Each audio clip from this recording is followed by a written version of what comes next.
Hello there, Internet. MegaMogwai here, and I got an MTG arena video for you guys today. It's been a while since I've uploaded some MTG onto my channel, but if you did watch the update video that I posted yesterday, despite it being over 40 minutes long, you won't be too surprised by, this video right here, since I did announce that I'm going to be focusing primarily on MTG on both YouTube and Twitch. I will be uploading daily Magic the Gathering Arena videos, and I will be streaming 6 days a week as well. So yeah, I'm back into Magic. It feels really good. I've been having an absolute blast with the current metagame. I do not miss Amonkhet nor Kaladesh at all, to be completely honest with you. And I think this metagame is just thrilling and extremely fun to play. I'm not saying it's perfect by any means, but I've, like I said, been having an absolute blast with it. I want to get good in Magic, and I want to share my journey of getting good with you guys onto my YouTube. I've been climbing for 2 days, and I've gone from Bronze 4 to Platinum 4. And today I'm going to showcase off the deck list that I utilized to get to that rank, and I'm going to play games with it as well. The reason why I want to get good is because of this right here. I don't know about you, but I like money, and I like the idea of trying to win this much money, and I like the idea of competing in card games. As I said in my update video, I'm going to be focusing on competitive card gaming this year. Like, I'm going to really dive into it, and I'm going to really go hard at it in Magic, and I'm going to, like I said, try to improve as much as I can as a player, and I'm going to give it my all. So I'm very excited about it, and I'm very excited about, like I said, sharing all these things with you guys, as I will be uploading deck guides every day. And today we're going to be going over the first deck list and my current favorite deck in Magic the Gathering ever, surpassing even the likes of Soul Type Constrictor, which used to be my favorite. Discard Nick, a Grixis discard control deck. Though technically you could label it as the mirror, because the only card that requires a red source of mana is Nicol Bolas, the Ravager right here. I call him Nick. My favorite card from the core set. Very fun to play. As you can see, he has the flying tag and the ability of discarding an opponent's, forcing the opponent to discard upon entry, naturally. 10 out of 10 narration, I know. So let me talk a little bit about this deck and explain, why I chose the cards that I chose and what the game plan is and all that goodness. So blue-black control is not something new to Magic. Blue-black control has been a pretty established archetype for a very, very long time. What has this archetype changed from how it was before? But I label before, I'm going to be talking about the Kaladesh Amonkhet era, and we're going to go with era. In the prior standard metagame, blue-black rode on the shoulders of two very powerful win conditions: Torrential Gearhulk and, of course, Scarab God. Very, very powerful cards, considered overpowered by some players. Quite debatable, honestly. And very metagame defining on their own. Extremely, extremely potent win conditions that, carried and defined the control metagame to a big degree. We no longer have those cards.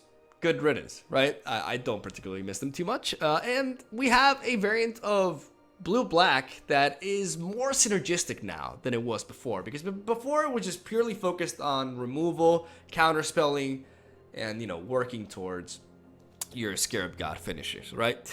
But as of now, this variant of Dimir, even though it's technically Grixis, I'm going to label it mostly Dimir, because like I said, only one card requires red mana, is really rewarding and, fun to play. Basically, what we have is the standard combination of removal and counterspelling that define blue-black control, but we got some nice additions to the strategy in the shape of discard. We have Thought Erasure, which is basically my wet dream printed on a card. Super Dress, you could label it that way, enables you to discard a non-land card from your opponent's hand. I don't know about you, but I love knowledge. I love knowing what my opponents have in their hand, and I love taking away their most important tool from them. And I love surveilling on top of that. Surveil is also a keyword that was introduced with the Guilds of Ravnica expansion, which plays a big role in this deck. Why? Because we have cards like Eldest Reborn, which can resurrect one of the creatures that we send to our own graveyard in case the matchup requires us to do that, right? Which can be either Nicol here or the Dream Eater. Dream Eaters are really cool and deceptively powerful. I say deceptively because at first I didn't realize how good this card was until I actually played it and saw it in action. A 6 mana 4/3 with flash and flying. Flash meaning that I can play it as an instant. It enables me to, obviously, as you can see, there's Surveil, which works well with this information campaign, which I'll talk about in a bit. But the big thing is that I can return a non-land permanent and opponent's control to their hand. I can do that, and then I can follow that up with a Thought Erasure, for example, and discard said card. So I can combine these two to eliminate any sort of permanent, not just a creature. Like if they have an enchantment that's giving me a problem, then I can play Dream Eater, return it to their hand, and then take it away. There's a lot of cool setup plays that this deck enables, and like I said, I love drawing cards, I love counterspelling, and I love discarding. My girlfriend calls me a degenerate for it. She's not a big fan of blue herself. I don't think I'm a degenerate. I think I'm just slightly evil, and that's fine. I've come to terms with it. It feels fantastic to play this sort of deck, and it's great. I know some people don't like it, but I'm a huge fan of control, and hopefully I can showcase off this bad boy properly in today's video, as we have 4 Moments of Craving, 3 Golden Demise, and 2 Rituals of Suit. A lot of removal, a lot of AoE, I know, but I'm trying to adapt this deck and tweak it to adapt as best as possible to the current best of 1 format that we have to play in order to climb the ranked ladder. There's no best of 3 right now. So because it's a best of 1, I'm seeing a lot of aggro, a lot of Boros and mono red, and a lot of Merfolk decks. Because those decks can be quite binary in matchups, and they can also be really effective to climb quickly, as they do end match very rapidly. So being able to not die to those decks is a pretty decent perk, don't you think? So that's why I'm running Moment of Craving. I think this removal is very underrated. I say underrated because I don't see many people playing it, though I may be wrong. I run it as a 4-up alongside Triple Golden Demise because I like how these two synergize together, as they can stack, and they bypass the likes of Adaptation Vanguard, which is a very popular 2-drop right now. And the 2 life that I gain makes a huge difference. It means I get to live much more versus mono red, which is a good thing, right? Which is why I'm running it over something like the Castaway, right? Or Cast Down, sorry, Cast Down. Because of the 2 life gain and because of the fact that I can kill Adaptation Vanguard, amongst other things, right? And of course, the synergy between these two. Golden Demise, an exceptional card against Merfolk decks. And Ritual of Suit, one of the new cards incorporated via the Guilds of Ravnica expansion. Merchant pointed out that I was mispronouncing it. I was saying, no, not mispronouncing it. I was just like saying it, mispronouncing it. I was saying Ravnica. So yeah, Ravnica, you can't talk shit now, is a very powerful AoE effect that it helps us clear the board quite efficiently, not only against these weenie decks, but against mid-range Golgari lists as well, as we get to kill, a bunch of like their early game presence, which revolves around 2 and 3 mana. So this is the deck list right here. It's very, very fun to play.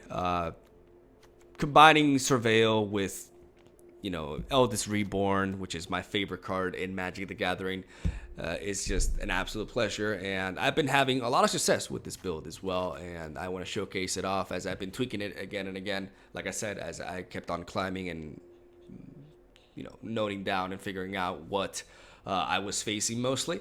And like I said, this is the current version of it, though it is obviously optimizable still, but this is, like I said, what I'm currently playing. You may wonder if Nicol Bolas is worth it as a splash, considering the rest of my deck is blue-black, and I say yes, because we have the shock lands now, right?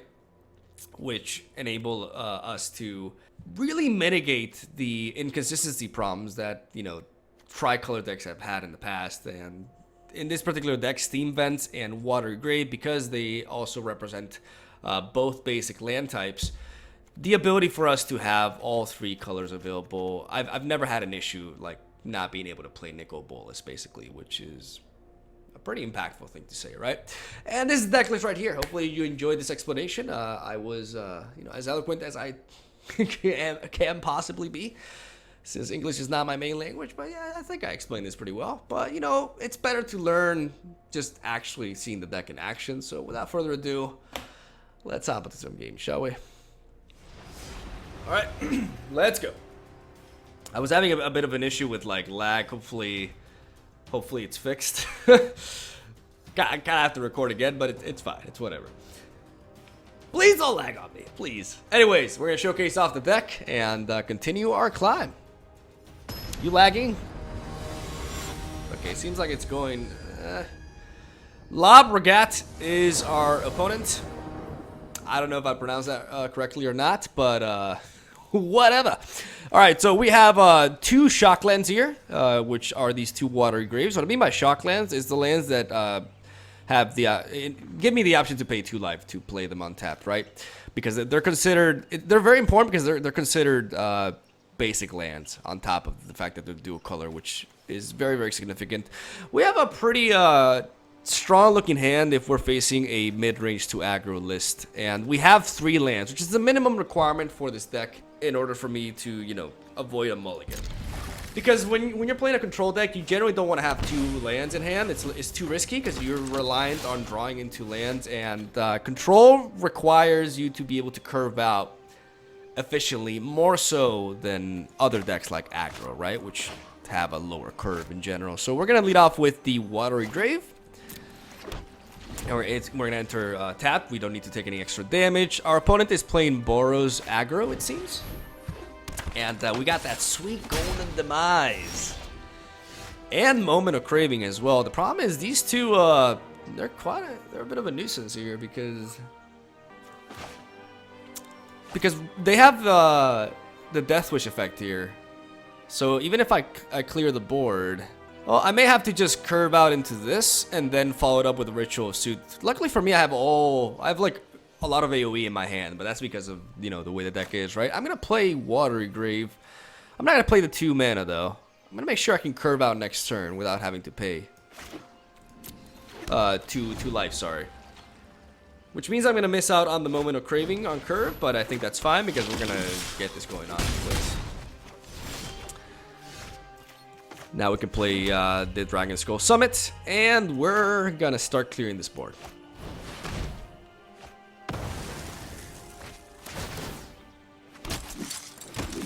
Obviously, we got a bit of work to do. My opponent only has 1 land. I just realized. Okay. Well, it seems like we're both mana screwed to a degree. Never mind. Never punished. Go me. What we're gonna do here is I'm actually gonna go Ritual of Suit because I have another copy in hand and I want to have some flexibility and, you know, the ability to combine Moment of Craving and Golden Demise there. So we're gonna say bye-bye to his board. Laugh at him because we're dicks and move on. So we still have that AoE. My opponent got mana screwed. Yeah. I'm gonna find another game just to showcase off some more quality, you know, gameplay. So yeah, let's move on to another one. Victory! There we go. We're so good. We're so good. We make our opponent get mana screwed. Obviously, you know, you gotta be wary of the guy. The fact that he kept the hand with only 1 land, it's kind of his fault. Like, yeah, he got mana screwed, but he could have easily mulliganed that away. As we're facing Rhino. Bring it on, Rhino. This is a predicament. See, normally I wouldn't keep this hand because, like I said, there's only 2 lands, and with control, the minimum tends to be 3. But what makes me change my mind is 2 things combined. The fact that we have Search for Azcanta in our opening hand, which is huge. And the fact that we have Thought Erasure, which can enable us to surveil and search for more land. So I'm going to keep this because I like to live on the limit. Mulliganing is for pussies. You heard it here. And I'm going to lead off with the Dragon Skull Summit because I don't have a swamp. So it's going to enter tapped anyway. So I'd rather lead off with a land that enters tapped so that I can curve out into Search for Azcanta next turn. Let's see what we're facing. It seems we're facing a token deck. We have a shock land here, but we're gonna drop the island, and we're gonna play Search for Scantha. The earlier we play this, the better.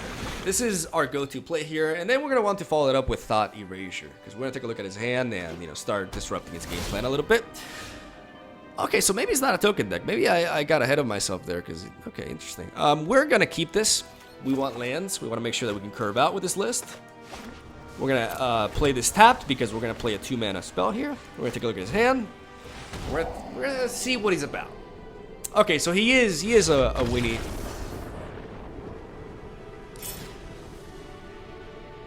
I'm just really good at this game. It's just how it is. I have like 427 IQ, and it's just hard to find, you know, proper rivals. It's lonely. All right, let's go again. Yay-D Yin Yang is our opponent, and hopefully I get to narrate a full game. 4 lands. 4 lands. We keep. This information campaign is really solid to curve into. We got card draw, and we got AoE in case we're facing an aggressive deck. We lead off with a Watery Grave, and we move on. Will we get a full game? Of course we will, because it's mono red. Mono reds go all in. We have the board clear, but I would feel better if I had moments of cravings and stuff and things and stuff.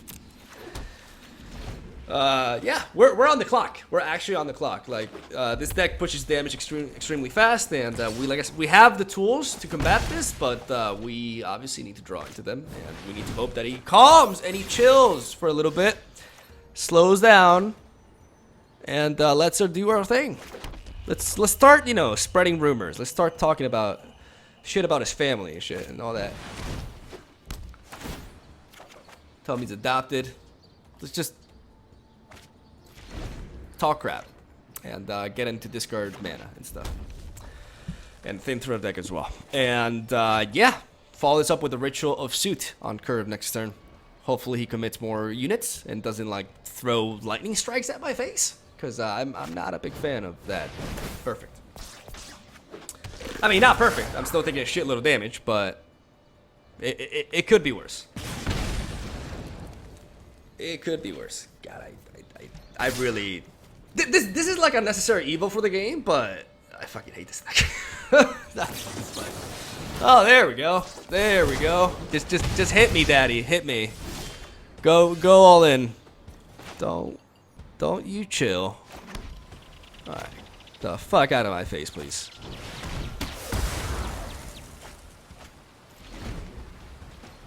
Will you slow down now?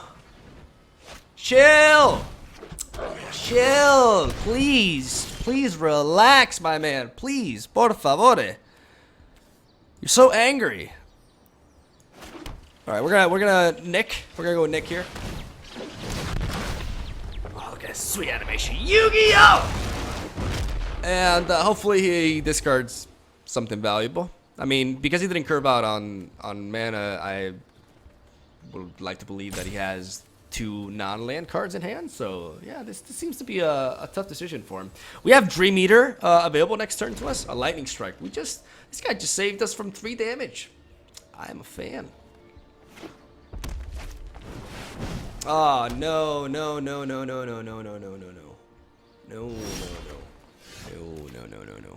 Okay, so let me think here for a second. We have to get rid of this, because this is like, this enchantment enables them, as you can see there, to play the top cards from their library all the time. So he's technically run out of steam, but this fucking card enables him to keep on pushing, and we don't want that. We've taken half of our life total, and we got to be very careful here. So we have to respect this deck. So I'm thinking here, I want to play Eldest Reborn to get rid of this, push some damage onto him, and then follow it up with a Dream Eater. No, it's not gonna work like that though. I have to play you.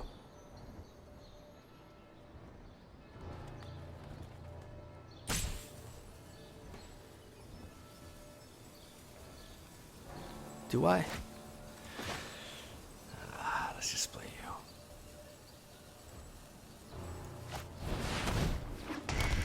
This is dangerous. This is very dangerous. I need to get some damage.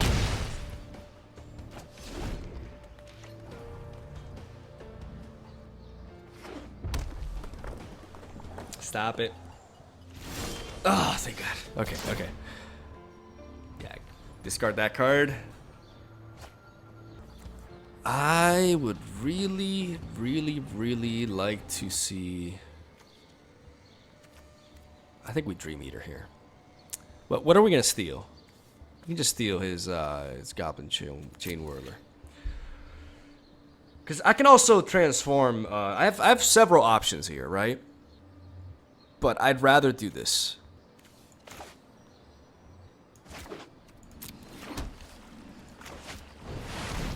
We're gonna play the Dream Eater, and we're gonna return this to his hand.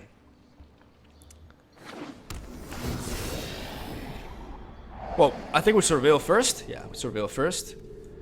Get rid of all these lands. Yeah, we're just gonna send everything to the graveyard here. Because of the fact that we surveilled, we'll send this information campaign back to our hand. We'll return this to his hand, so he has to play it again. Yes, please. Yes, get that out of here. Get that out of here, please. And we are gonna go face. Yeah, this applies a lot of pressure. I'm on 10 health, but yeah, we slowed him down quite well. He has to replay it, which means he loses so much momentum, and we have lethal on him, unless he can play something now, right?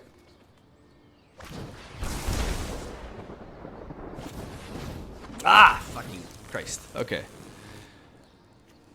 Okay, he got fortunate there.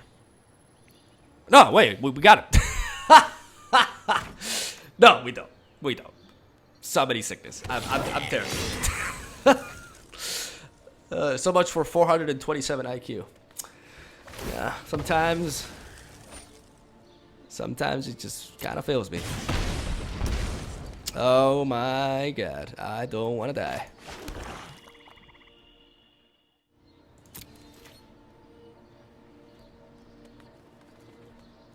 Is there anything I can do? Okay, let's hit him first.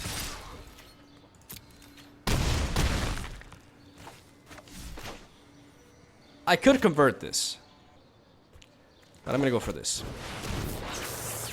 because if I get I wanted to get the the counter spell basically. Oh boy. Oh no no no no no no no no no no no no no no no no no no stop stop stop stop stop stop stop stop stop.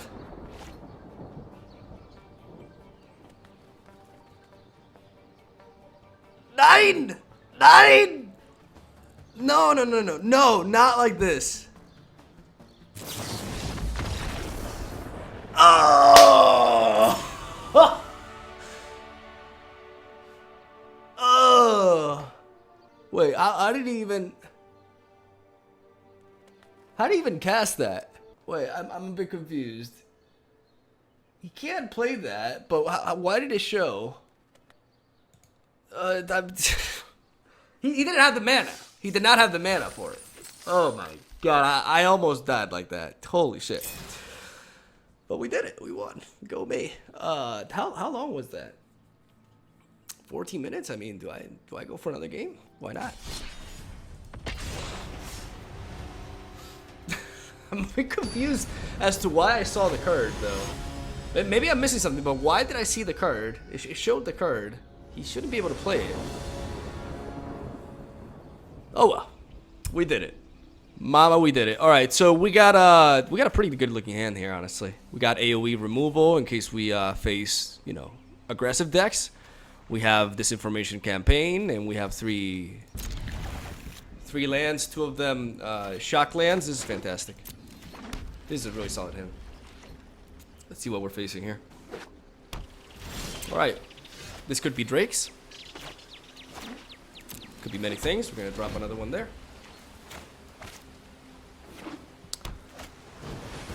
Yep, I think this is Drake's. Drake's is... I'm going to showcase off this deck on my channel as well. I really like this archetype.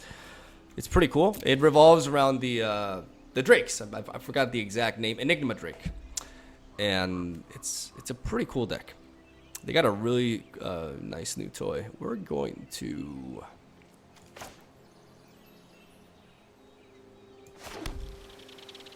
We're going to start spreading rumors about his mama.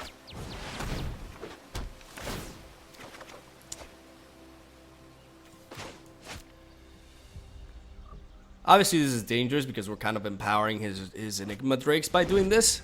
But that's 2 damage that we prevented because he would have played that anyways, right? There it is.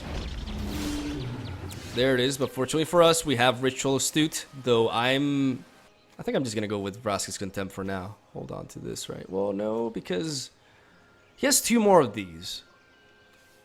Yeah, it's better for me to play the Ritual, actually. Because this only works on the Drakes. The 4-mana version of this Drake, the Crackling, I forgot his name, is out of Ritual Astute range. And next turn I can combine Golden Demise with Moment of Craving, so I'm gonna go with this actually.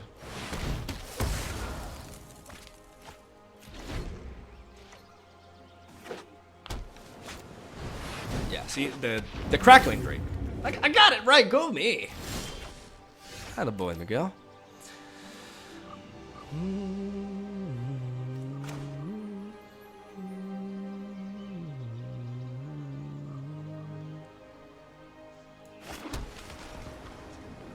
I'd like to be able to counter his plays here. I need to preserve Vraska's Contempt for the big boy dragon, so I could just combine Golden Demise, or I could take the hit initially.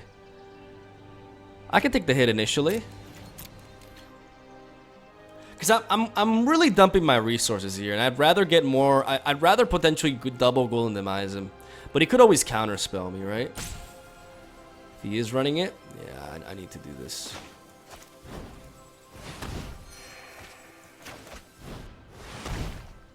I'm wasting a lot of resources though, and I'm opened up, and I can't counterspell here. I'm not sure if this is the correct line of play.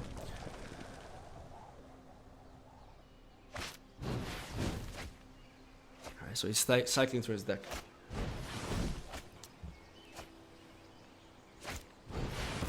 Yeah. We get a pretty nice draw.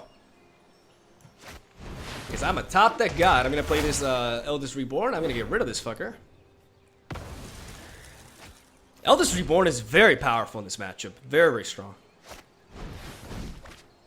Yeah, this deck basically focuses on him just thinning and piling up his graveyard, so his Drakes are super powerful.